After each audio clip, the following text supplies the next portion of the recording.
Hey folks, see Rachana Ranade here, and I welcome you all to a very important video, which is about what's happening with the Indian rupee.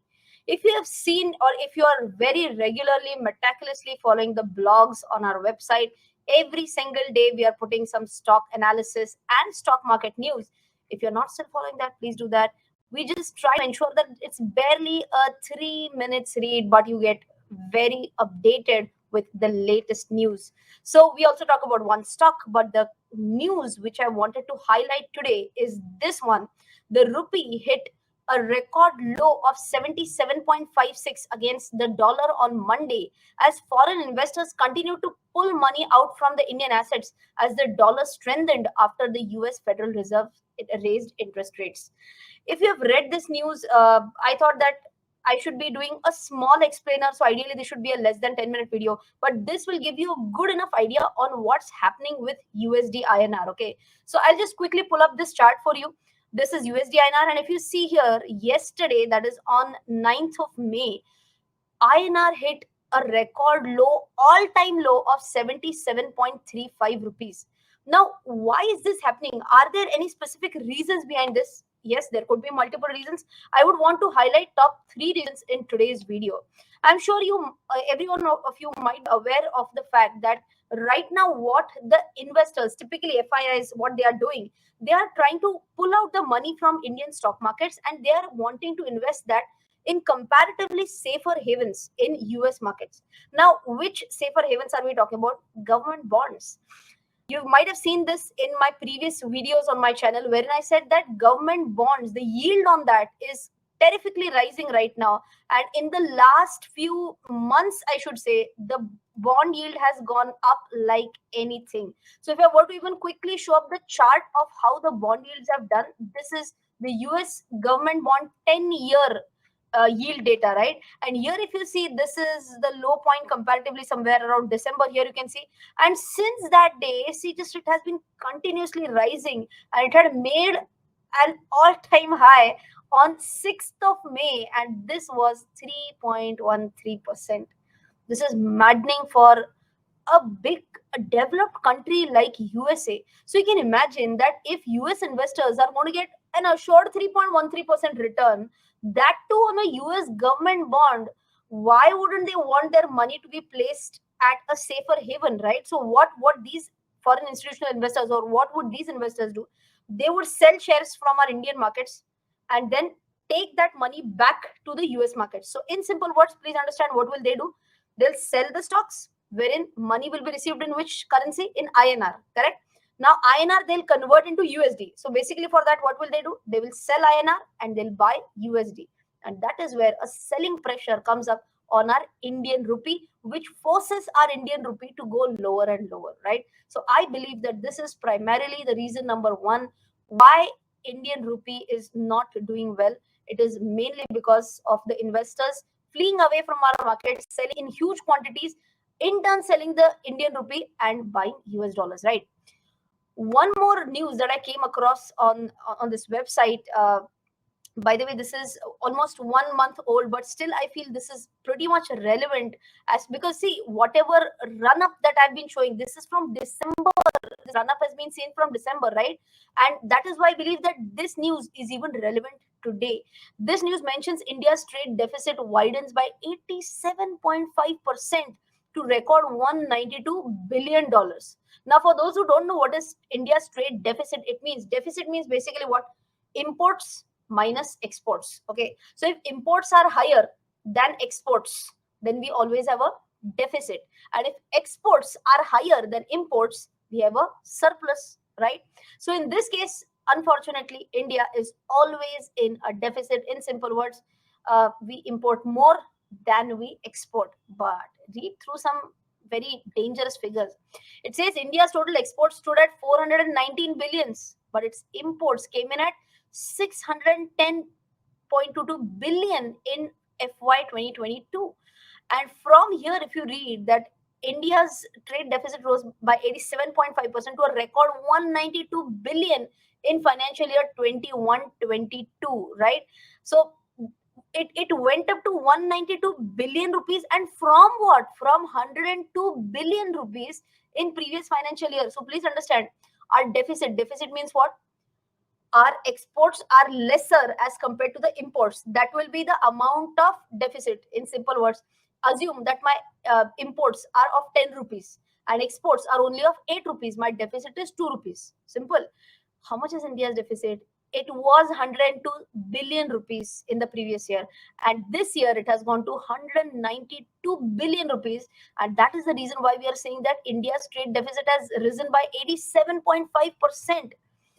Oh my God, what could be the reason behind this? One of the simple reasons behind this could be the rise in the prices of crude oil. And India imports a lot of crude oil. And if the prices of crude oil go up, we have to pay a lot of, I mean, this results into higher imports, right?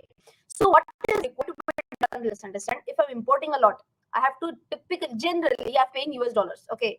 So assume that I'm buying tons and tons of crude oil. Okay, and I have to pay money to the outside parties, right?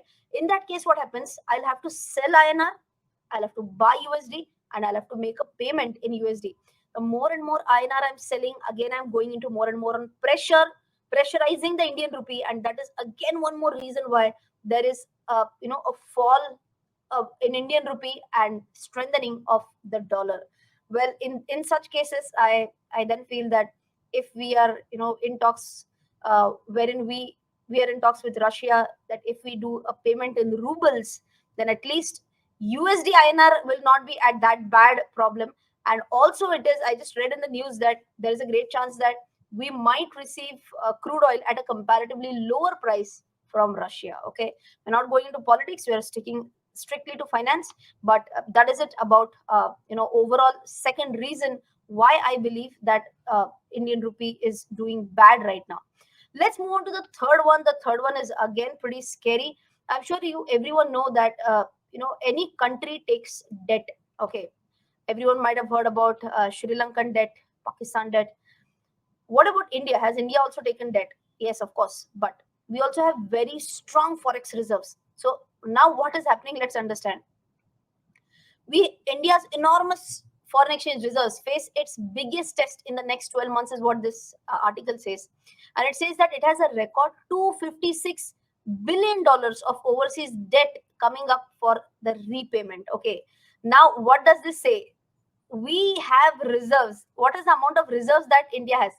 India does have $600 billion of reserves. Not bad at all. But in the next 12 months, our external debt worth $256 billion matures. And if this be so, if we are going to pay this, plus of course, if I just go on reading this according to the September data released by the finance ministry, and this is about 43% of September external debt outstanding at $596 billion. So please understand, if we were to pay this huge debt in dollars again, what will we have to do? Sell INR, buy dollars, and then repay the debt. With all these things, don't you think that there'll be again a pressure on Indian rupee on the downward side, and this will again force Indian rupee to slide down further? So with all these things, I thought that I should highlight, because again, I'm mentioning that in my blog, the whole thought process is I should be finishing the blog for any user who has barely 2 to 3 minutes to spare. I can't explain all these things in just one line, right? So after me and my team, we just completed this blog. We thought, why not do a separate video on that?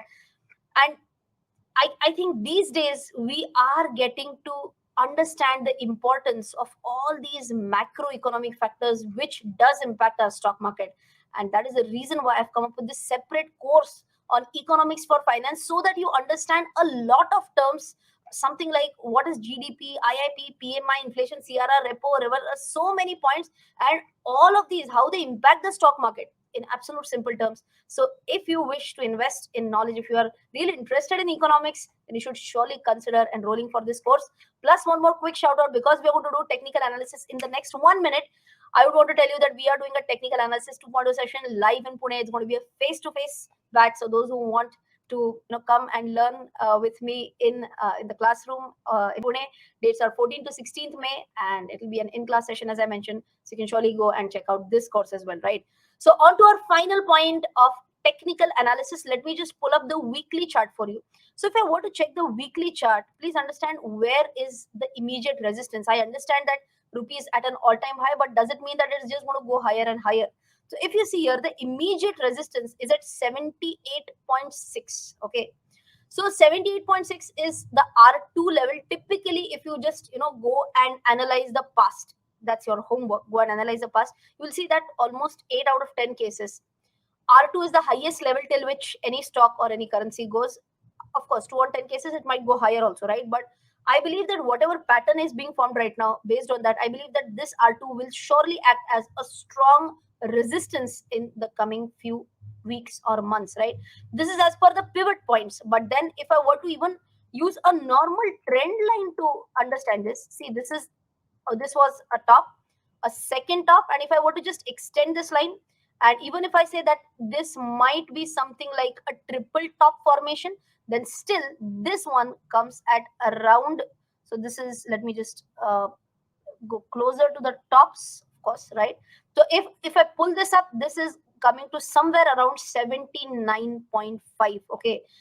So I think this is still a very high level, 79.5. Again, let me just pull up the pivot points as well. So here, if you see, this is the R2, and even if it goes a little bit higher, again, it has a big resistance. So based on technical analysis, trend line analysis, triple top theory, based on pivot points, I believe that somewhere around 78.5 to 79.5, this can be a very good range where the Indian rupee can see some sort of stiff resistance and it might cool off. That will be surely a very good sign for our economy. Well, I hope you have enjoyed this short and sweet video on INR analysis. If you would want me to do more and more such videos, please let me know in the comment section. Till then, take care. Jai Hind and bye-bye.